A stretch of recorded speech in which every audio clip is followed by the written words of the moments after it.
Your exhaustion is not from working hard. It is from saying yes when you mean no, absorbing what was never yours to carry, and spending your energy on everything and everyone except yourself.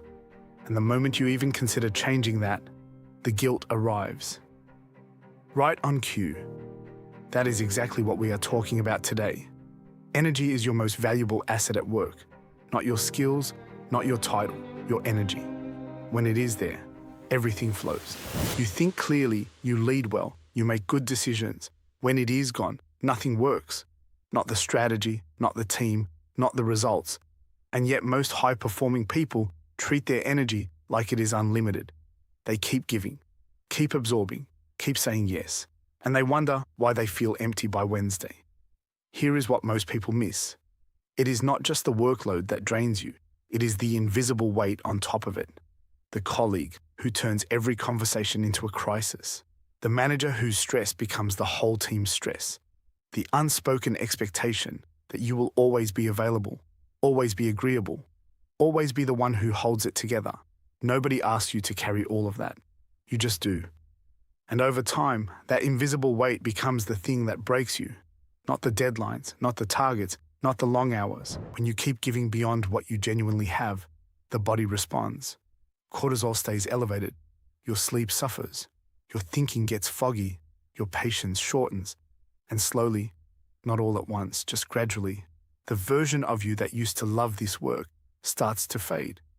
That is not burnout as a dramatic breakdown. That is burnout as a slow, disappearing act. And most people do not notice it until they are already deep in it. The body always signals it first. The tension before a certain meeting. The heaviness after a particular conversation. The quiet relief when a specific person cancels. That is not you being difficult. That is your nervous system giving you honest feedback. The question is whether you are paying attention.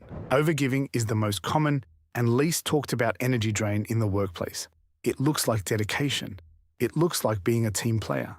But underneath it, for a lot of people, is a belief that their value depends on how much they do for others. That saying no will cost them something. That being liked and being respected are the same thing. So they keep saying yes, long past the point where they have anything real left to give. That is not commitment. That is a pattern. And no boundary-setting tip in the world will fix it until you see the pattern for what it is.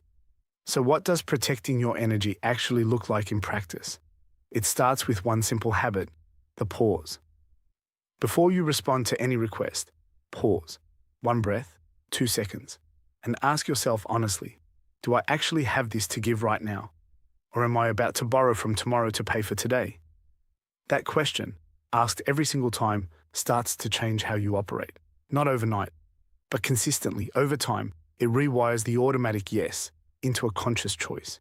When someone drains your energy, and you already know who that is, the answer is not to avoid them. It is to stay grounded in yourself when you are around them, to listen without absorbing, to be present without being pulled under. That is a skill, not a personality trait. It is built through self-awareness, through the breath, through the daily practice of knowing where you end and where someone else begins. The weekly energy audit is one of the most practical tools I give the leaders I work with. At the end of every week, ask yourself 3 things. What gave me energy this week? What took it? And what did I allow that I should not have? Not to judge yourself, just to see the pattern.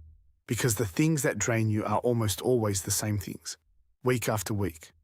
Once you can see that clearly, you can start making different choices. Boundaries come in 3 forms: physical, your time, your space, your schedule. Emotional, the difference between caring about someone and carrying their experience as your own. And energetic, being aware of what you bring into a room and what you are quietly taking on from it. All 3 matter, and all 3 require the same thing: the decision to treat yourself as someone worth protecting. Now about the guilt, it shows up every time. The moment you say no, the moment you choose yourself, the moment you stop being endlessly available, the guilt arrives and tells you that you have done something wrong. You have not.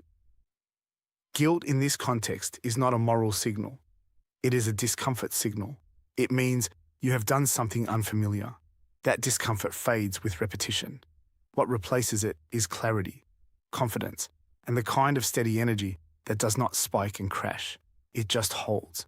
The best leaders are not the ones who give the most. They are the ones who give from a full place. And staying full is a daily decision about what you are available for and what you are not. Not with aggression, not with apology, just with honesty. That honesty is the boundary. And the boundary is where everything changes. This is Michael Abdullah.